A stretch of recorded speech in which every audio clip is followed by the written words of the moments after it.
Raja Tentara Bayaran. Bab 129.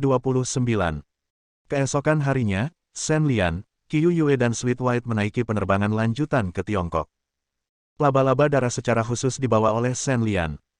Meskipun dia telah mengalahkan Hideo Matsushima, masih belum ada kekuatan di pangkalan utama yang dapat menahan penguasa kekuatan internal.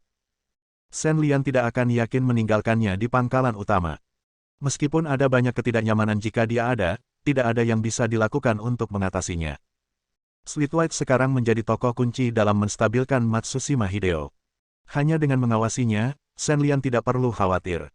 Sebenarnya tidak sulit untuk membawa Sweet White.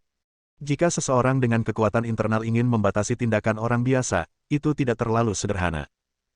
Dia hanya bisa menggerakkan tangannya pada beberapa lubang besar, dan dia bahkan bisa membuat beberapa gerakan besar. Tidak bisa melakukannya lagi. Qiu Yue, aku harus merepotkanmu untuk merawat laba-laba darah selama ini. Setelah memastikan bahwa tempat Sweet White baik-baik saja, Shen Lian mulai berbicara dengan Qiu Yue yang berada tepat di depannya.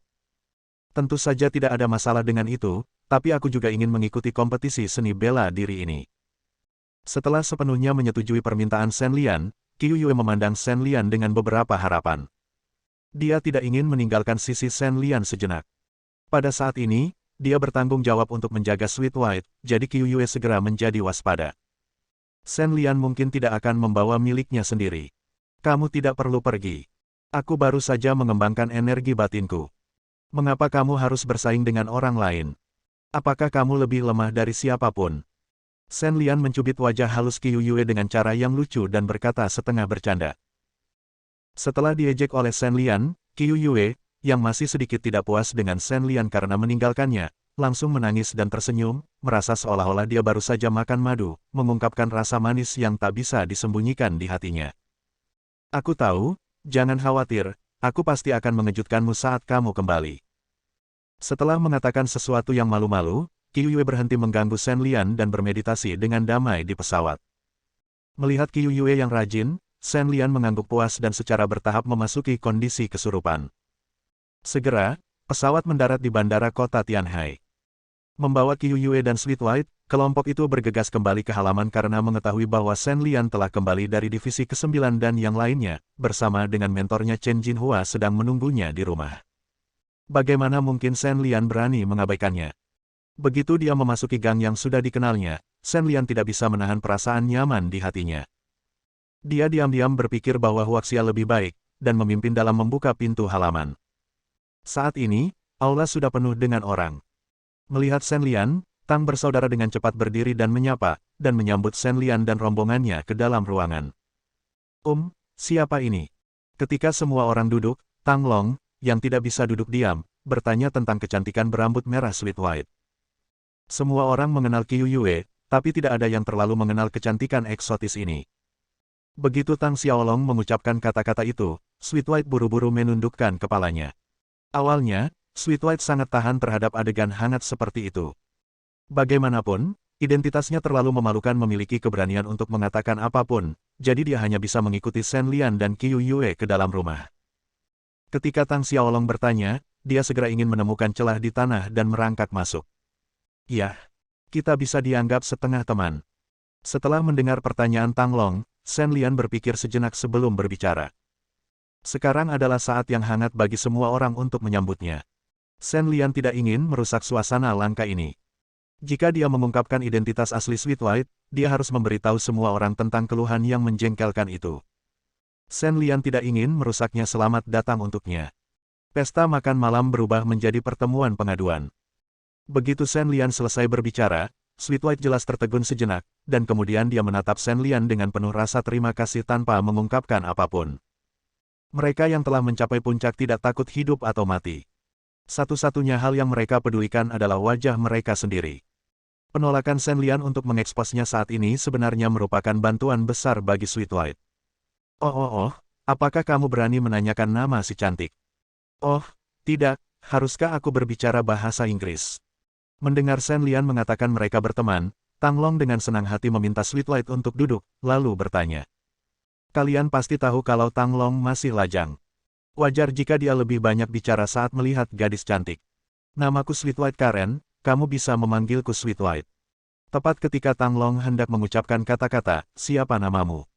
Dalam bahasa Inggris, Sweet White tersenyum padanya dengan sangat anggun, lalu berbicara. "Wow, cantik, kamu bisa berbahasa Mandarin. Bagus sekali. Namaku Tang Long. Senang bertemu denganmu." Tang Long mengobrol dengan Sweet White dengan sangat sopan. Setelah memperkenalkan Sweet White, Chen Jinhua menatap gadis itu dengan penuh arti, dan kemudian fokus pada muridnya. Sebagai ahli di bidang pemurnian Qi dan transformasi menjadi dewa, Chen Jinhua bisa melihat keanehan di tubuh Sweet White secara sekilas. Tentu saja, Chen Jinhua tidak akan menceritakannya pesta makan malam telah usai, dia tidak ada kata terlambat untuk bertanya. Lumayan, lumayan. Ini baru kurang dari sebulan, dan kultivasimu telah meningkat pesat. Jika kamu terus seperti ini, kamu akan segera mencapai tahap menjadi dewa. Mengabaikan Sweet White, ketika Shen Lian menyapa sekelompok orang, Chen Jinhua menatapnya sambil tersenyum dan berkata, Chen Jinhua benar-benar puas dengan muridnya, dan dia sangat puas dengan Shen Lian. Kamu bisa pergi ke kompetisi seni bela diri dan mengalahkan murid-murid muda itu sampai babak belur. Memikirkan seperti apa para pelayan tua yang menertawakan diri mereka sendiri karena tidak bisa merekrut pekerja magang ketika mereka bertemu Shen Lian, Chen Jinhua bisa tertawa terbahak-bahak dalam mimpinya. Semuanya diajarkan dengan baik oleh master.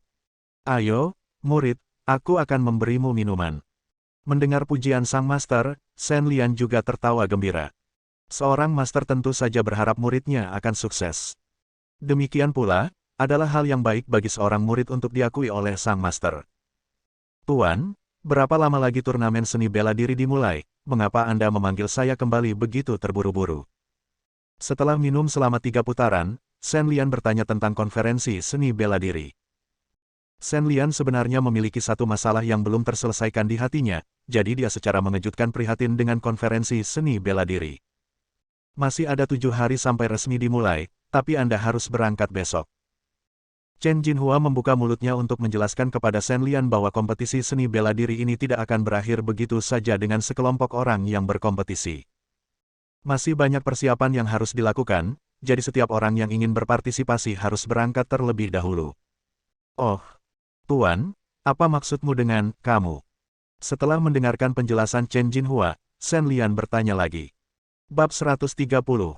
Kamu, tentu saja berarti kamu bukan satu-satunya yang pergi ke sana. Setelah mendengar pertanyaan muridnya, Chen Jinhua membuka mulut untuk menjelaskan. Konferensi seni bela diri bukan sekedar pertemuan kecil-kecilan, ini mewakili penilaian paling otoritatif terhadap seni bela diri Tiongkok setiap tahunnya. Setelah mencapai level ini, siapa di antara generasi muda di dunia yang sedikit berbakat yang tidak mau menunjukkannya wajah mereka dan belajar sesuatu? Terutama sekte-sekte besar seperti Sunman yang telah terkenal sejak lama, bahkan telah menjadikan kompetisi seni bela diri menjadi tugas penting bagi murid-muridnya sendiri. Orang-orang seni bela diri paling menghargai reputasi, dan tidak ada yang mau dikatakan bahwa sekte mereka tidak memilikinya penerus. Saudara Shen Lian, saya dan saudara Hong Yu juga akan menghadiri konferensi seni bela diri ini. Jawab Wu Yilian. Sebagai keturunan muda dari keluarga Zhao dan keluarga Wu masa kini, Zhao Hongyu dan Wu Yilian harus mewakili keluarga mereka di konferensi seni bela diri. Padahal, keduanya tidak perlu menimba banyak ilmu, lagi pula ini bukan kali pertama ikut serta. Yang penting kewajiban ikut dan tampil di konferensi pencaksilat untuk membantu keluarga memantapkan posisinya di dunia. Tentu saja, budidaya mereka saat ini juga akan menjadi faktor penting dalam menambah poin keluarga. Oh, itu bagus.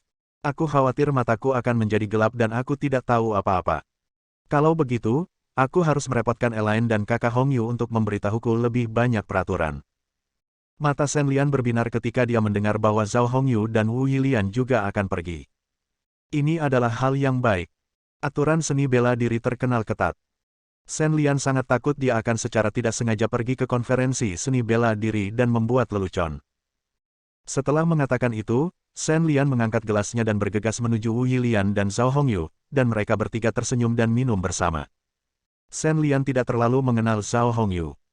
Dia hanya mendengar dari Tang Long bahwa dia berasal dari keluarga Zhao dari 6 keluarga besar pistol di tangannya. Dia sangat mahir dalam hal itu, apa yang dikatakan Tang Long pada saat itu sangat luar biasa, Shen Lian ingin melihatnya. Hei, saudara Shen Lian, sungguh beruntung kami dapat membawa Anda ke kompetisi seni bela diri sekarang. Dengan kemajuan kultivasi Anda, saya khawatir tidak akan lama lagi Anda dapat menyusul kami. Kami berdua adalah seni bela diri praktisi. Benar-benar malu. Meletakkan gelas anggurnya, Zhao Hongyu berkata kepada Shen Lian dengan sedikit emosi. Meskipun dia belum pernah menjalankan misi bersama Shen Lian, tentu mustahil bagi Zhao Hongyu untuk tidak memperhatikan pegawai eksternal ini yang membuat semua praktisi seni bela diri terdiam. Hanya dalam 2 bulan, Shen Lian dapat mencapai levelnya saat ini budidaya. Dan itu juga merupakan tubuh puncak legendaris tanpa hambatan di dunia nyata. Ini haha, semuanya diajarkan dengan baik oleh masternya. Ayo kita lanjutkan minumnya. Mendengar kata-kata iri Zhao Hongyu dari lubuk hatinya, Shen Lian tersenyum malu-malu, dengan cepat mengganti topik pembicaraan, dan minum lagi bersama Zhao Hongyu. Setelah menyentuh cangkir, Shen Lian diam-diam menyeka keringat dinginnya. Kata-kata yang baru saja diucapkan Zhao Hongyu benar-benar beresonansi dengan semua prajurit tingkat 9 kecuali Chen Jinhua. Mereka semua menatap Shen Lian dengan mata kesal dan iri. Tidak mungkin, bakat beberapa orang akan membuat dunia merasa malu. Untungnya, semua orang di sini adalah bangsa kita sendiri. Jika tidak, sulit untuk mengatakan berapa banyak orang yang akan menyimpan dendam dan pergi ke Shen Lian karena cemburu. Bagaimanapun, ini juga merupakan pelatihan seni bela diri. Kungfu dan kekuatan internal yang telah dikembangkan dalam panas dan dingin yang terik sejak masa kanak-kanak telah memungkinkan Shen Lian untuk mengejar ketinggalan dengan mudah. Dia harus membunuh level Shen Lian, tapi itu selalu membuat orang merasa tidak nyaman. Ini seperti beberapa petani di sebuah desa, mereka semua hidup di dunia yang sama, bekerja dari matahari terbit hingga terbenam, dan tanaman yang mereka tanam semuanya memiliki hasil panen yang sama. Akibatnya, salah satu dari mereka secara tidak sengaja menanam tanaman dari ladang keluarganya emas digali darinya, dan dia hidup bahagia selamanya dengan pakaian bagus dan makanan enak. Mengapa hal tidak bermoral seperti itu tidak terjadi padanya? Apakah menurut Anda itu menjengkelkan atau tidak? Untungnya, Shen Lian pintar dan mengarahkan topik ke tempat lain, yang membuat semua orang melupakan fakta yang tidak nyaman dan tidak berdaya ini. Setelah pesta selesai, Shen Lian, yang memutuskan untuk berangkat besok bersama Wu Yilian dan Zhao Hongyu, kembali ke kamar sendirian. Qiu Yue, yang bertugas menjaga Sweet White, juga membawa laba-laba darah itu kembali ke kamarnya istirahat. Faktanya, pada titik ini, Shen Lian tidak perlu lagi mengkhawatirkan Sweet White. Dengan beberapa lubang besar yang tersegel, pasti mustahil baginya untuk melarikan diri kasusnya. Tidak ada jalan kembali. Tentu saja, selama Matsushima Hideo tidak gila, dia tidak akan pernah berani datang ke Departemen ke-9 untuk meminta seseorang. Kembali ke kamar, Shen Lian tidak merasa terlalu lelah. Sejak dia bisa bermeditasi alih-alih beristirahat, Shen Lian secara bertahap mengembangkan kebiasaan. Dia menghabiskan setiap malam untuk bermeditasi. Latihan seni waktunya mungkin tidak terlalu lama, tetapi usaha yang dia keluarkan dalam bermeditasi dan melakukan latihan pasti melebihi usaha orang lain. Di seluruh dunia seni bela diri Tiongkok, saya belum pernah mendengar ada orang yang bisa bermeditasi setiap malam. Bagi orang biasa, apalagi tidak bisa bertahan, mereka pasti sudah kelelahan sejak lama.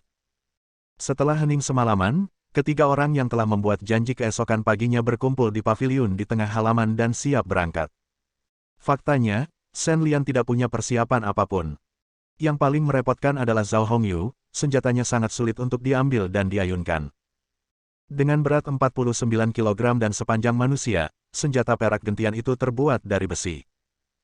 Jika Anda berani membawa benda ini ke dalam pesawat, Anda pasti akan ditangkap. Yang sudah menunggu kurir harus segera datang dan mengirimkan senjata ke tempat diadakannya konferensi pencaksilat tahun ini sebelum memulai perjalanan.